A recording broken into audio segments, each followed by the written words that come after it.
Welcome back to my channel success mantra by Riddhi Chandra. तो आज हम स्टार्ट करने वाले हैं पॉलिटिकल थॉट के 3 major thinkers, Gramsci, Arendt and Fanon. तो इसको स्टार्ट करने से पहले ये जानना जरूरी है कि इससे पेपर में जो क्वेश्चंस है वो रिपीटेड आते हैं, 2-3 मान के चलो इस टॉपिक से आता है।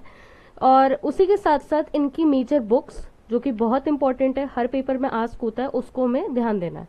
ठीक है, ग्रामशी को स्टार्ट करने से पहले हमें ये समझना है कि ग्रामशी जो है he was from Italy and वो जो है मुसोलिनी के कंटेम्प्रेरी थे। और मुसोलिनी का जो फासिस्ट रजीम था वो उसके बिहाफ पे उस टाइम का जो सोसाइटी या समाज था उस बेसिस पे वो अपने आर्ग्यूमेंट्स या अपने जो थॉट है वो देते हैं। ग्रामशी का ये मानना है कि सोसाइटी जो है उसमें बेस होता है और एक सुपर स्ट्रक्चर होता है। सपोज करो एक ट्राइंगल है, ठीक है, एक ट्राइंगल में जो बेस है वो क्या है आपका, वो आपका एक बेस है और उसके ऊपर जो है ट्राइंगल का पार्ट वो है सुपर स्ट्रक्चर। बेस क्या होता है कि सोसाइटी में ऐसी बहुत सारी चीजें होती हैं जो कहीं ना कहीं सोसाइटी को गवर्न करती है। तो अगर मैं एग्जाम्पल लेके समझाऊं, फॉर एग्जाम्पल देखो, छोटा सा मैं ट्राइंगल लेके यहाँ पे बना रही हूँ आपके लिए, ठीक है। अब ये जो बेस है आपका ट्राइंगल का, वो ये जो नीचे वाला पार्ट है, ये वाला दिस पार्ट, ये बेस होता है। सोसाइटी में जैसे स्टेट हो गए, गवर्नमेंट हो गए, सिविल सोसाइटी हो गए, एनजीओज हो गए, ये सारा बेस है सोसाइटी का। और जैसा बेस होगा एक कंट्री का वैसा ही सुपर स्ट्रक्चर होगा, ठीक है। ऐसा ग्रामशी, ऐसा मार्क्स का भी कहना है, ठीक है। तो इसलिए हम क्या देखते हैं कि ग्रामशी का ये कहना है कि जैसा एक सोसाइटी का बेस होगा वैसा ही आप उसका सुपर स्ट्रक्चर कंस्ट्रक्ट करेंगे। क्योंकि क्या करते हैं कि हेगेमोनी जो एस्टैब्लिश होती है सोसाइटी में, हेगेमोनी मतलब कि आप जो डोमिनेंस क्रिएट करते हैं सोसाइटी में वो इसी बेस के थ्रू करते हैं। इसके बाद हम क्या देखते हैं, इनका जो आइडिया है वो कहीं ना कहीं मार्क्सिज्म या मार्क्सिस्ट फिलोसफर इनको कहा जाता है। उसी के साथ साथ हम क्या देखते हैं, एक कम्युनिस्ट थिंकर भी है, कंटेम्प्रेरी थे मुसोलिनी के, जैसा मैंने आपको बताया था। इन्होंने एक बुक लिखी थी जिसका नाम था प्रिजन नोटबुक। जब वो जेल में थे तो उनका वर्क जो है वो मेजरली फोकस करता था कि कैसे मोर डेमोक्रेटिक बनाए, उसको लेस डॉगमेटिक बनाए। डॉगमेटिक का मतलब ये होता है कि आप ज्यादा से ज्यादा अंधविश्वासों में ना बिलीव करें, बल्कि जो आपका जो बेस है या फिर जो कन्वेंशनल फॉलो अप हो रहा है डेमोक्रेसी का, या फिर जो डेमोक्रेसी कहता आ रहा है उस चीज पे आप फोकस करें। ज्यादा से ज्यादा सोशलिज्म की तरफ माने। सोशलिज्म का मेजर कॉन्सेप्ट क्या है कि सबको सहमति देना है। उसी के साथ हम क्या देखते हैं, वो बात करते हैं मार्क्सिज्म को कैसे सेव कर सकते हो आप, क्योंकि याद रखो कि ग्रामशी जो है he was pro Marxist. Pro मतलब कि वो मार्क्सिज्म को फॉलो करते हैं और क्रिटिसाइज इस बात पे करते हैं कि मार्क्सिज्म को क्रिटिसाइज नहीं करते बल्कि वो इस बात को क्रिटिसाइज करते हैं कि कैसे सोसाइटी में जो है वो कल्चरल हेगेमनी डोमिनेंट हो रही है, ठीक है। उसी के साथ हम क्या देखते हैं कि मार्क्सिज्म का जो बेस है वो क्या है, इकोनॉमिक डिटर्मिनिज्म है। इकोनॉमिक डिटर्मिनिज्म का मतलब ये है कि कैपिटलिस्ट क्लास जो है वो एक्यूमुलेट कर रहा है, ठीक है। फिर हम क्या देखते हैं कि डिक्टेटरशिप ऑफ प्रोलेटेरिएट आता है। प्रोलेटेरिएट क्लास क्यों डिक्टेटरशिप ऑफ प्रोलेटेरिएट आ रहा है, क्योंकि बुर्जुआजी क्लास जो है बहुत ज्यादा उनके साथ अन्याय करता है। तो सेम चीज यहाँ पे हम देखते हैं कि मार्क्सिज्म का जो क्रिटिक है इकोनॉमिक डिटर्मिनिज्म पे वो एंटोनियो ग्रामशी सपोर्ट करते हैं, जिसकी वजह से हम इनको कल्चरल मार्क्सिस्ट भी कहते हैं। क्योंकि इनका ये मानना है कि जो बेस है सोसाइटी का उसमें कल्चर है, human beings are followed by a culture. हम सब एक संस्कृति, एक सभ्यता के बहुत टाइम से हम एक फॉलो अप करते हैं। तो उस कल्चर पे एंटोनियो ग्रामशी का मेन एम है, तो इसलिए हम इनको God father of cultural Marxism कहते हैं, ठीक है। आगे बढ़ते हैं। उसके बाद हम क्या देखते हैं कि ग्रामशी, जैसे मैंने बताया था, अर्ली राइटिंग्स ऑफ मार्क्स से इन्फ्लुएंस है। तो he was from young marks का जो फिलोसफी है उससे वो अपने आप को इन्फ्लुएंस करते या उस चीज पे वो फोकस करते, प्रो मार्क्सिस्ट है अर्ली राइटिंग्स के। उसी के साथ उनका मेन अटेम्प्ट क्या है कि वो एस्टैब्लिश करे ह्यूमन सब्जेक्टिविटी एंड डिनाई करेंगे ऑब्जेक्टिविटी को। अब सब्जेक्टिविटी एंड ऑब्जेक्टिविटी को समझते हैं। सब्जेक्टिविटी का मतलब ये होता है कि every human being is different by nature. Suppose करो मेरा नेचर आपके नेचर से बहुत ज्यादा डिफरेंट होगा, या आपका नेचर आपके फ्रेंड के नेचर से बहुत ज्यादा डिफरेंट होगा, या आपके फ्रेंड का नेचर आपके टीचर के नेचर से बहुत ज्यादा डिफरेंट होगा। तो we all are subjective humans, कि हम सबका नेचर अलग है। मेरा अगर मान लो मैं बहुत ज्यादा इमोशनल हूँ या फिर बहुत ज्यादा अग्रेसिव हूँ, तो माइट बी पॉसिबल जो मेरा फ्रेंड है वो बहुत ज्यादा ईगोइस्टिक किस्म का हो या फिर बहुत ज्यादा सेल्फ सेंटर्ड हो, नहीं बोलता हो। तो वो क्या है, एक सब्जेक्टिव परसेप्शन है कि हर इंसान अपने आप में अलग है। उसी के साथ हम क्या देखते हैं, जो क्लासिकल मार्क्सिस्ट ट्रेडिशन है वो क्या बोलता है, एक ऑब्जेक्टिव मटेरियल कंडीशन है जिसको वो इंपॉर्टेंस देता है। क्लासिकल मार्क्सिस्ट में हम क्या देखते हैं, जो ऑब्जेक्टिव मटेरियल कंडीशन वो क्या बोलता है कि ऑब्जेक्टिव है मटेरियल कंडीशंस। इसका मतलब ये हुआ कि सोसाइटी में ऐसा ही होगा कि कैपिटलिस्ट क्लास पैसा इकट्ठा करेगा, वो क्या बोलते हैं वर्किंग क्लास को प्रताड़ित करेगा, एक्सप्लॉइट करेगा, उसी चीज पे फोकस है। ठीक है, इसी के साथ ग्रामशी क्या बोलते हैं कि human consciousness was scene merely a reflection of deeper social consciousness, कि इंसान जो अपने आप में देखता है, जो ह्यूमन का कॉन्शियस है, जो हम चीजों को समझते हैं, देखते हैं, रीजन है, रैशनैलिटी है, वो सब एक रिफ्लेक्शन है सोसाइटी के कॉन्शियसनेस। सपोज करो मैं बोलती हूँ कि मैं फेमिनिस्ट हूँ, ये मेरा ह्यूमन कॉन्शियसनेस कहता है Riddhi you should be a feminist. ठीक है, बट वो फेमिनिज्म क्या सोसाइटी को रिफ्लेक्ट करेगा मेरे अंदर? क्योंकि क्या होगा कि सोसाइटी कहेगा अरे ये फेमिनिज्म है, अरे अरे अरे अरे ये फेमिनिज्म है, ये तो शादी नहीं करेगी, ये तो लड़कों को ऐसे बोलेगी वैसे बोलेगी। तो एक सोसाइटी का एक कॉन्शियस है, सोसाइटी का एक थिंकिंग है जो एग्जिस्ट कर रहा है, और उसी के साथ एक इंसान की थिंकिंग के जो एग्जिस्ट कर रहा है। And you know what happens, जब हम एक चीज को बार बार बोलते जाते हैं ना, तो उस चीज को कहीं ना कहीं हम सच भी मानते हैं। वेन यू से a particular thing multiple times you start believing it is true. तो सेम चीज यहाँ पे ग्रामशी भी बोल रहे हैं कि जो इंसान का कॉन्शियसनेस है, जो इंसान की रीजन रैशनैलिटी है, वो कहीं ना कहीं एक रिफ्लेक्शन है, एक दिखाता है कि कैसे सोसाइटी का सोशल कॉन्शियसनेस या सोसाइटी की कैसे थिंकिंग है, उस चीज को एक इंसान का रीजन रैशनैलिटी शो करता है। ठीक है, उसके बाद हम क्या कहते हैं, he was a founder of Hegelian Marxism. Hegelian Marxism का फोकस किस पे होगा, डायलेक्टिकल मटेरियलिज्म पे, जहां पे वो फोकस करेगा रिलेशन, जहां पे इंसान के रीजन रैशनैलिटी रियलिटी पे फोकस होगा। ओके उसके बाद हम क्या देखेंगे, हेगेमनी का मतलब क्या होता है, जहां पे आप डोमिनेंस को देख रहे हैं, जहां पे आप कंट्रोल को देख रहे हैं। कंट्रोल कौन करेगा भाई, डोमिनेटेड क्लास करेगा। क्यों करेगा dominated class, back to this image, क्योंकि dominated class will control the base of a society, and when the dominated class will control the base of the society, they will automatically transform the superstructure। ठीक है और ये dominated class कौन होगा भाई, ये होगा कैपिटलिस्ट क्लास। ठीक है, अब आते हैं इस पे, hegemony described as third dimension of power. Third dimension of power जो है वो क्या कहता है, थर्ड डायमेंशन ऑफ पावर जो है वो कहता है मैन्युफैक्चर्ड कॉन्सेंट, कि लोगों को सहमति में लो। Okay, let me give you an example. अगर आप लोगों ने जर्मनी का हिटलर वाला रेजीम पूरा पढ़ा है, तो उसमें आप लोगों ने देखा होगा कि हिटलर ने पूरी एक आइडियोलॉजी चलाई थी ज्यूज के खिलाफ, कि Jews are unpure race, Jews are like this, Jews जो है मतलब बहुत ज्यादा गंदा रेस है उनका, ब्लू आर्यन रेस को प्रमोट करना चाहिए। तो वो क्या था, लोगों को आप अपनी बातों से आप उनके कंसेंट को मैन्युफैक्चर कर रहे हो, कि लोग आपकी बातों को सहमति दे रहे हैं। इंडिया के केस में अगर उठा के देख लो, इंडिया में अभी क्या हो रहा है, इंडिया में राम मंदिर हो गया, या महाकुंभ का जो इतना बड़ा कहते हैं इतना बड़ा हो हल्ला हो रहा है, मैन्युफैक्चर्ड कॉन्सेंट है ना, क्योंकि लोग उस चीज से अट्रैक्ट हो रहे हैं ना। लीडर्स का काम है अट्रैक्ट करना अपनी तरफ, तो वो लीडर्स का काम क्या होता है कि उस कॉन्सेंट को, सोसाइटी में लोगों का कॉन्सेंट को मैन्युफैक्चर करो, कॉन्सेंट को जनरेट करो। तो उसी चीज के बारे में बात की गई है। हेगेमनी जो है वो एक क्रिएट करता है नेटवर्क, जहां पे सिविल सोसाइटी, इंस्टीट्यूशंस, गवर्नमेंट सब वर्क करता है। अब जैसे महाकुंभ का एग्जांपल फिर से लो, महाकुंभ क्या है, एक मैन्युफैक्चर्ड कॉन्सेंट है। आपने एक लहर चालू कर दी, सनातन है तो आपको महाकुंभ में जाना चाहिए, अमृत स्नान करिए, वहां पे जाके आप अगर करेंगे तो आपके पाप धुल जाएंगे।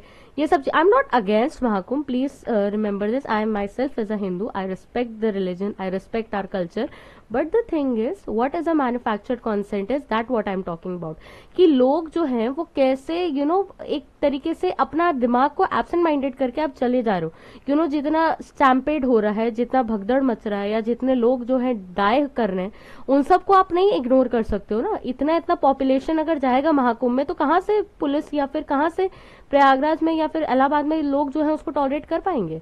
तो वो चीज मैं यहाँ पे बताना चाह रही हूँ कि कैसे आप लोगों को इन्फ्लुएंस करते हैं, एंड ये एक नेक्सस होता है सबका, कि हर कोई बोल रहा है महाकुंभ महाकुंभ, तो ये क्या है, एक मैन्युफैक्चर्ड कॉन्सेंट है। ग्रामशी का आइडियोलॉजी मैं प्रेजेंट टाइम में आपको एक तरीके से एग्जाम्पल के थ्रू समझा रही हूँ। आई am not against Mahakumbh, please please please इस बात को ध्यान दो। आई am not against Mahakumbh, it's a religious thing, worship है, लोगों की आस्था है, बिलीफ है। आई am not against that, I am just against कि वो आइडियोलॉजी, वो हाइप, वो जो चीज है हमारे दिमाग में वो आ कहां से रही है, वो कहीं ना कहीं एक मैन्युफैक्चर्ड कॉन्सेंट है जो क्रिएट किया जा रहा है, ठीक है, by the base of our society. And base क्या, हमारे सोसाइटी का गवर्नमेंट, पॉलिटिकल लीडर्स, ये सब जो क्रिएट कर रहे हैं, मीडिया, ठीक है। आते हैं नेक्स्ट पे। उसके बाद उनका क्या कहना है कि हेगेमनी के थ्रू क्या करता है, जो डोमिनेंट क्लास है वो रीजनरेट करता है सोशल स्ट्रक्चर को, जिससे हेल्प होता है मेंटेन करने के लिए डोमिनेंस को। जैसे कि इसका सिंपल सा एग्जांपल दूं कि अगर अब पॉलिटिकल थॉट पढ़ रहे हैं तो मैं इसमें इंडियन पॉलिटिक्स थोड़ा सा घुसाऊंगी, क्योंकि ये बहुत अच्छा एग्जाम्पल के साथ मैं आपको समझाना चाहती हूँ। रुडोल्फ करके एक थिंकर है, उनका ये मानना था कि इंडिया में जो है बुलॉक कार्ट कैपिटलिज्म आया 60s और 70s में। अगर आप में से बहुत सारे एमए के स्टूडेंट्स होंगे वो लोग इन चीज को पढ़े भी होंगे, ठीक है, कि बुलॉक कार्ट कैपिटलिज्म रहा है। अब बुलॉक कार्ट कैपिटलिज्म है क्या वो समझो, और इस चीज से मैं उसको कोरिलेट करती हूँ।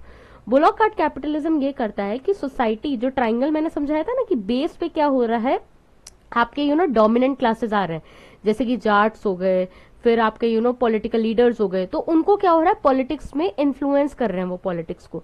जब कोई बंदा बेस को इन्फ्लुएंस करेगा तो वो सुपर स्ट्रक्चर भी इन्फ्लुएंस करेगा। सिंपल सी आइडिया है ना भाई, तुम अगर किसी का तुम जड़ संभाल लोगे तो तुम ऊपर का मकान भी तो तुम ही संभालोगे ना। तो वही चीज यहाँ पे बोल रहे हैं कि हेगेमनी के थ्रू क्या कर रहा है, जो डोमिनेंट क्लास है, डोमिनेंट क्लास जिसके पास पैसा है, पावर है, जिसके पास कनेक्शंस है, वो क्या कर रहा है, वो सोशल स्ट्रक्चर को रीजनरेट, दोबारा से जनरेट कर रहा है या उसको रीस्ट्रक्चर कर रहा है, जिससे उसका डोमिनेंस, उसका वर्चस्व बना रहे सालों साल, ठीक है।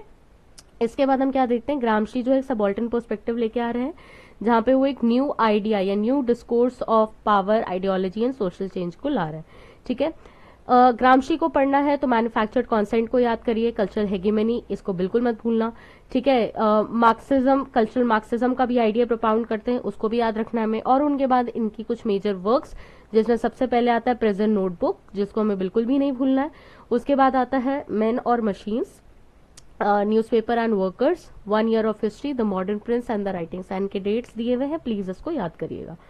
ओके, आगे आते हैं फ्रांस फैनन की थिंकिंग पे।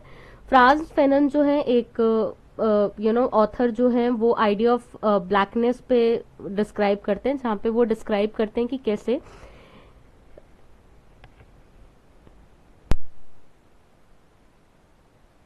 डिस्क्राइब कर रहे हैं कि कैसे ब्लैक मेन एंड वुमेन जो है वाइट सोसाइटी में एक कंट्रोल्ड वे में जो है वर्क कर रहे हैं। उसी के साथ हम क्या देखते हैं कि वो ये भी चीज को बताते हैं कि कैसे लोग जो हैं वो एनकरेज हो रहे हैं एक रेसिस्ट सोसाइटी में, they want to become white but then experience a serious psychological problem because they are not able to do so. उसके बाद हम क्या देख रहे हैं, they try to become white by learning the language, culture, values and contribute on the psychological analysis of the colonialism and the aftermath of colonialism. France Fanon को समझने से पहले मैं आपको एक व्हाइट मैन्स बर्डन की थ्योरी समझाऊंगी, ठीक है। व्हाइट मैन्स बर्डन की थ्योरी क्या था कि इसको समझने के लिए 14-15 सेंचुरी के यूरोपियन सोसाइटी में चलो। पहले 14-15 सेंचुरी में क्या हुआ था कि जब इनका अपने में आपस में इनका हो गया था ट्रीटी ऑफ वेस्टफेलिया जो हुआ था ना 1648 का, जब इनका आपस में मामला सलट गया था कि ठीक है हम एक दूसरे की वॉर टेरिटरी में हमला नहीं करेंगे, अटैक नहीं करेंगे, तो इन लोगों ने बोला कि हम लोगों को ना भगवान ने एक दूत की तरह भेजा है। भगवान है send us as a messenger, एक दूत है हम भगवान के, जिनको जितने भी Asia, Africa and Latin American countries है उनको जाके सिविलाइज करना है। एंड ना ही उनको जाके सिविलाइज करना है, बल्कि उनको एक कल्चर्ड, एक रीजन और रैशनैलिटी भी उनमें इनकलकेट करना है। और ये इनकलकेट जो रीजन, रैशनैलिटी, सिविलाइजेशन होगा कैसे भाई? ये होगा यूरोपियन कल्चर के थ्रू।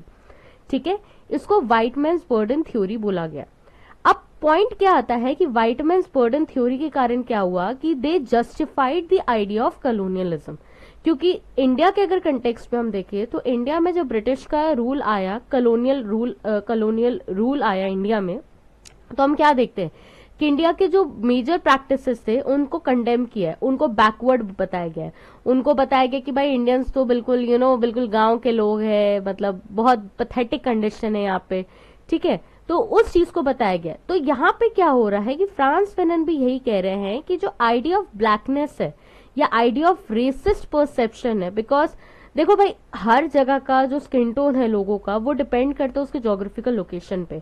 इफ आई से इंडिया हो गया या फिर जितने भी अमेरिकन, अफ्रीकन कंट्रीज है, हम लोग भाई ट्रॉपिकल कंट्रीज है, गर्म देश है, हम लोगों में धूप बहुत पड़ती है और we are mostly into the farming region. हम लोगों में 8-9 महीने हम लोग गर्मी में रहते हैं। ठीक है, अभी देख लो फरवरी में ही मुझे लगता है गर्मी लग रही है, हम लोग में बहुत सारे लोग गर्मी महसूस कर रहे हैं। एंड इट्स नॉट जस्ट महसूस कर रहे, बिल्कुल मौसम बहुत ज्यादा चेंज हो रहा है। But when we talk about the European countries, वहाँ माइनस में टेम्परेचर जाता है, एंड ऑब्वियसली माइनस में टेम्परेचर जा रहा है तो they will not be having a skin tone that we are having, मतलब जो हमारा वीटेड स्किन टोन है वो नहीं होगा उनके पास। सिंपल सा लॉजिक है ना, क्योंकि वो ट्रॉपिकल कंडीशन उनका नहीं है वैसा। तो यहाँ पे क्या हो रहा है कि एक रेसिस्ट परसेप्शन क्रिएट कर रहा है, एक क्रिएटेड परसेप्शन है व्हाइट मैन्स बर्डन में कि जो व्हाइट पीपल हैं they have to come to these areas of the Asia, Africa and Latin America, जहां पे आके इन लोगों को ब्लैक मेन एंड वुमेन को एक कंट्रोल सोसाइटी में बताना है कि कैसे रीजन, रैशनैलिटी के थ्रू इनको सिविलाइज करना है। ठीक है, उसके आगे ये भी समझना है कि जो idea of reason, rationality, idea of white है या idea of skin tone white है या फिर व्हाइट लैंग्वेज, व्हाइट कल्चर, ये सब चीजें हम लोगों पे इतनी हावी हो गई है। इसका एग्जांपल लेके समझाऊं, इंडिया में, नॉर्थ इंडिया में इवन आप मोस्टली जगहों पे जाएंगे तो एक आइडिया, एक परसेप्शन है गोरे का। I don't understand why it is there कि लड़की गोरी नहीं है, लड़का गोरा नहीं है। ये गोरा का जो पूरा the idea of fairness, where it has come from the western world ना। फेयर क्रीम्स लगाइए आप, गोरे हो जाएंगे। अरे भाई गोरा और the idea of fairness is not something, आपका स्किन टोन आप कैसे चेंज कर सकते हो भाई? It's something that is natural, that is by birth only. तो वो आइडिया ऑफ फेयरनेस जो है वो चीज के फ्रांस फेनन बात कर रहे हैं कि आइडिया ऑफ फेयरनेस या जो आइडिया जो हम वेस्टर्न कल्चर या व्हाइट कल्चर से इतना ज्यादा हम पे हावी हो गया है कि we just tend to become western, we just tend to become white. Okay, जो इसका एग्जाम्पल एक और मैं लेती हूँ। एक हो गया आपका रेसिस्ट आइडिया जो गोरापन पे है या फेयरनेस पे, दूसरा है the use of English language. अब हर कोई इंडिया में हम देखते हैं इंग्लिश लैंग्वेज पे फोकस कर रहा है। आप कहीं भी चले जाइए, एमएनसीज में चले जाइए, कॉर्पोरेट में चले जाइए, एजुकेशन सेक्टर में चले जाइए, सब पे यही बोल रहे हैं कि भाई इंग्लिश लैंग्वेज तो आनी चाहिए, English language is a must thing. ठीक है, why it is happening? Because the हम अभी तक ये मान के बैठे हुए हैं कि English language is something that is more superior than the native languages of our country. उसी के साथ द आइडिया ऑफ सूट, जो हम जब ऑफिसेस में जाते हैं, द मेन वोर दोस 3-piece सूट और 2-piece सूट क्यों वेयर करते हैं? Because idea of formal comes with the idea of western culture. ठीक है, तो उस चीज को यहाँ पे बता रहे कि हमारे कैसे साइकोलॉजिकल एनालिसिस या साइकी से हमारा प्ले किया गया है कॉलोनियलिज्म को। एंड कॉलोनियलिज्म के बाद भी आज भी हम देखते हैं कि there is a colonialism which is still persisting in the world. आज के टाइम पे भी बहुत सारी कंट्रीज पे कॉलोनियलिज्म अभी भी एग्जिस्ट कर रहा है, but in a different way. तो उस चीज को फ्रांस फेनन जो है पूरा डिस्क्रिप्शन देते हैं। इनके बाद इनकी मेजर बुक्स देखो, black skin white mask, dying colonialism, wretched of the earth towards the African revolution. ठीक है, आगे बढ़ते हैं। व्हाइट मैन्स बर्डन थ्योरी, जहां पे मैंने बताया है अभी आपको कि कैसे जो आप ब्लैक स्किन पीपल है they are inferior, white skin जो है वो सुपीरियर है, रीजन है, रैशनैलिटी है। ठीक है, उसी के साथ ब्लैक पीपल जो है वो इंटरनलाइज कर रहे हैं रेसिज्म को, ऑप्रेशन को, पर्सनल फेलियर को, which is an inferiority complex arises. इसका भी एग्जाम्पल देती हूँ। आज भी बहुत सारे गांव में या बहुत सारे रीजन्स ऑफ इंडिया में आज भी people are tortured because of the skin colour. ठीक है, इट्स नॉट समथिंग टू लगता होगा आज की यार 21st सेंचुरी में नहीं होता होगा, but it happens. Seriously I am telling you, it happens when you go for शादी वगैरह में। तो चीजें ऐसी हैं कि mostly in the rural areas of Delhi, not Delhi only, Rajasthan हो गया आज के टाइम पे भी, राजस्थान, हरियाणा, पंजाब एंड बिहार, झारखंड वगैरह में आज भी जो आइडिया ऑफ रेसिज्म है, it is so instilled in people's mind ना, they still focus on this कि लड़की गोरी होनी चाहिए। एंड व्हाट हैपेंस ना कि पीपल स्टार्ट इंटरनलाइजिंग देमसेल्व्स कि अगर गोरा नहीं है इंसान तो गोरा है तो अच्छा है, काला नहीं है तो उसका शक्ल सूरत अच्छा नहीं है। तो वही यहाँ पे चीज फोकस कर रहे हैं कि जो ब्लैक पीपल है वो इंटरनलाइज कर रहे हैं इस आइडिया ऑफ रेसिज्म को, इस आइडिया ऑफ ऑपरेशन को, कि ये उनका पर्सनल फेलियर है, हाय हम काले हैं, हाय हम ऐसे हैं। तो उस चीज को इन लोगों ने इंटरनलाइज कर लिया। एंड इस वजह से क्या हो रहा है कि इस इंटरनलाइजेशन के कारण आप खुद को एक इंफीरियर कॉम्प्लेक्स समझ रहे हैं। ठीक है, नेक्स्ट पॉइंट पे आते हैं। नेक्स्ट पॉइंट बोल रहा है this constantly reinforce in everyday life in racist societies, कि आपको डेली बोला जा रहा है, डेली आप उस चीज के कारण प्रताड़ित हो रहे हैं, एक्सप्लॉइटेट हो रहे हैं, तो उस चीज को आप क्या हो, आप नॉर्मलाइज करने लगते हैं कि हाँ ठीक है मैं काली हूं तो इसलिए मेरे साथ ये चीजें हो रही हैं। ठीक है, उसके बाद हम क्या देखते हैं कि कॉलोनियल वर्ल्ड में कॉलोनिस्ट एंड कॉलोनाइज्ड दो टर्म्स जो हैं वो अराइज होते हैं। इसी के साथ हम क्या देखते हैं कि identities are created by the colonist in order to assert his own superiority hierarchy which is maintained by the hierarchy through violence by police and soldiers. की जो आइडेंटिटी है, ये पूरी जो आइडेंटिटी, रेसिस्ट आइडेंटिटी जो क्रिएट कर रहा है, ये क्रिएट कर कौन रहा है, ये क्रिएट कर रहा है कॉलोनियल्स, कॉलोनिस्ट। ये कॉलोनिस्ट है कौन, ये कॉलोनिस्ट वो लोग हैं जो यूरोपियन कंट्रीज से Asia, Africa, Latin American countries में आके उनको अपनी कॉलोनी बना के उन पे रूल कर रहे हैं। तो ये कॉलोनिस्ट जो हैं वो आइडेंटिटीज को क्रिएट कर रहे हैं। क्यों क्रिएट कर रहे हैं? क्योंकि उनको अपना सुपीरियोरिटी, अपना बड़प्पन दिखाना है और एक हायरार्की को मेंटेन करना है, और उस हायरार्की को मेंटेन करने अपना इनको अपनी आइडियाज को इम्पोज करना है, अपने रूल्स को इम्पोज करना है। और ये इम्पोजिशन होगा कैसे भाई? ये इम्पोजिशन होगा वायलेंस के थ्रू। ठीक है, उसके बाद क्या बोला जा रहा है कि कॉलोनियलिज्म को मेंटेन भी वायलेंस ही कर रहा है और एंड भी वायलेंस करेगा। ये स्टेटमेंट आप लोगों में से बहुत लोग होंगे कि ऐसे कैसे हो सकता है?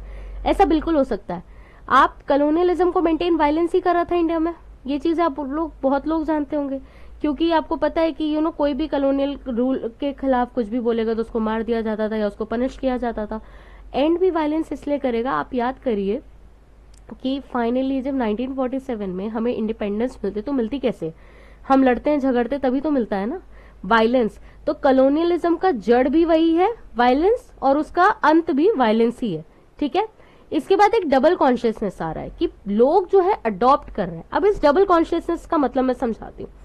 डबल कॉन्शियसनेस का मतलब ये हो रहा है कि ब्लैक पीपल के दिमाग में एक आइडिया आ गया है कि अगर मैं व्हाइट की तरह रहूंगा तो मैं एक सुपीरियर रहूंगा, अगर मैं व्हाइट की तरह पढ़ूंगा, लिखूंगा, या फिर व्हाइट की तरह वेयरअप करूंगा, व्हाइट की तरह कल्चर फॉलो करूंगा, तो मैं सुपीरियर रहूंगा। तो इस चक्कर में क्या होता है, ना वो इंसान व्हाइट ही रह पाता है, ना वो इंसान ब्लैक ही रह पाता है। ठीक है, आगे बढ़ते हैं। ओके, आते हैं हमारे लास्ट थिंकर हाना आर्डेंट पे। हाना आर्डेंट का दो काइंड ऑफ ह्यूमन एक्शन पे वो बात करती है, वाइटा एक्टिवा एक्शन एंड वाइटा कॉन्टेम्पलेटिवा थिंकिंग। ठीक है, अब उनका ये माना हाना आर्डेंट का कि एक्शन जो है वो ज्यादा इंपॉर्टेंट है कॉन्टेम्पलेशन से। एंड इस वजह से हम क्या देखते हैं कि प्लेटो का वो क्रिटिक करती है एंड मार्क्स को वो सपोर्ट करती है। अच्छा एक बात बताओ मुझे, हाना आर्डेंट के अलावा कौन मार्क्स को और सपोर्ट कर रहा था? किसी को याद आ रहा है? ग्रामशी। ठीक है, कल्चरल मार्क्सिस्ट का कॉन्सेप्ट याद रखना। उसके बाद हम क्या देखते हैं, ये हायरार्की ऑफ एक्शंस बताती है कि एक्शंस की हायरार्की क्या होना चाहिए। पहले लेबर आएगा, वो कोई काम करेगा, फिर उसका एक एक्शन आएगा। ठीक है, इसी के साथ हाना आर्डेंट को हम टोटलिटेरियन थिंकर की तरह जानते हैं, जहाँ पे वो आइडिया ऑफ टोटलिटेरियन स्टेट देती है, जहाँ पे स्टेट को वो एक्सप्लॉइटेटिव बताती है, लोगों को कोई भी फ्रीडम नहीं मिलती है। इसके साथ हम क्या देखते हैं कि स्टेट जो है वो वायलेंस के यूज एंड आइडियोलॉजी को मेंटेन करता है। एंड उसी के साथ साथ टोटलिटेरियन कब राइज करता है जब मॉडर्निटी एंड कैपिटलिज्म एक दूसरे के साथ यूनाइट करते हैं। ठीक है, मॉडर्निटी एंड कैपिटलिज्म का मतलब ये है कि जब कैपिटलिज्म क्लास बहुत ज्यादा बढ़ने लगता है, या फिर कैपिटलिज्म अपने पीक पे होता है, जब बहुत ज्यादा इंडस्ट्री सेटअप होने लगती है, तो मॉडर्निटी आती है। मॉडर्निटी का यहाँ पे मतलब ये है कि आप रूल्स पॉलिसीज जो है वो कैपिटलिस्ट के आप फेवर में ही बनाने लगते हैं। तो उस केस में क्या होगा कि गवर्नमेंट जो है वो कहीं ना कहीं एक कैपिटलिस्ट गवर्नमेंट बन जाती है। एंड इस वजह से हम क्या देखते हैं कि राइज हो जाता है टोटलिटेरियन का, क्योंकि इंडस्ट्रियल क्लास जो है वो सब कुछ कंट्रोल करने लगता है। उसी के साथ इनका ये भी मानना है, हाना आरेंट का, कि टोटलिटेरियनिज्म जो है वो इकोनॉमिक क्राइसिस के कारण भी आ सकता है, जहां पे सोसाइटी में जो है स्टेबिलिटी जब ना रहे। देन हाना आरेंट जो है वो पावर के कॉन्सेप्ट्स को कंपेयर करती है फोर्स, स्ट्रेंथ एंड वायलेंस से। उनका ये मानना है कि फोर्स जो है वो नेचर है, वो एक नेचुरल थिंग है, पर पावर जो है वो ह्यूमन बीइंग से रिलेट करता है। वो वायलेंस को स्टेट के फॉर्म में रिप्रेजेंट करती है, एंड वायलेंस जो है वो स्टेट का एक रिप्रेजेंटेशन है, पर सिविल सोसाइटी जो है वो एक पावर का रिप्रेजेंटेशन है। जिस वजह से वो बोलती हैं कि पीपल एक्टिंग इन कॉन्सर्ट, इनका बहुत फेमस स्टेटमेंट है, उसको याद रखना है हमें। उसके बाद हम क्या देखते हैं, लोग इसलिए साथ में आते हैं क्योंकि वो पावर को एक्सपीरियंस कर सके। फॉर एग्जाम्पल, अगर आज आप लोगों को पता होगा कि दिल्ली में चीफ मिनिस्टर की शपथ हुई है, तो people have gathered in a huge crowd, huge gathering. क्यों गैदर हुए? Because they have experience a power, कि अब बीजेपी की गवर्नमेंट है, बीजेपी की पावर आई है, तो उसके कारण क्या हो रहा है कि people are coming together, they are experiencing more and more power. जिससे क्या हो रहा है कि पब्लिक स्फेयर में जो आइडिया ऑफ पावर है वो लोग जो हैं वो एक्सपीरियंस कर रहे हैं। उसके बाद हम क्या देखते हैं कि वो फ्रेंच रेवोल्यूशन के अगेंस्ट में थी, और पर वो अप्रिशिएट करती है अमेरिकन रेवोल्यूशन। क्यों? क्योंकि वहां पे पॉलिटिकल फ्रीडम है एंड डेमोक्रेसी है। उसके बाद उनकी एक बुक है एचिमैन इन जेरूसलम, क्योंकि वो एक जर्मन थिंकर है, हिटलर के टाइम की कंटेम्प्रेरी रही है। तो उसमें उनका यही मानना है कि एचिमैन जो है वो एक ऑफिसर थे जर्मनी में जब हिटलर की आर्मी में। ठीक है, तो वो एक्सप्लोर करना चाहती है रीजंस कि क्यों लोग जो है वो इतने इनह्यूमन एंड इवल एक्ट्स को परफॉर्म करते हैं। So with this I and my video. Thank you so much for watching my video till the end. Video पसंद आई हो तो लाइक शेयर सब्सक्राइब जरूर करना, दोस्तों को जरूर शेयर करना, और अगर किसी को भी हेल्प चाहिए तो मेरे टेलीग्राम चैनल को ज्वाइन करो। MA के हैंडमेड नोट्स मैं आप लोगों को प्रोवाइड करवा सकती हूँ। So thank you so much for watching my video till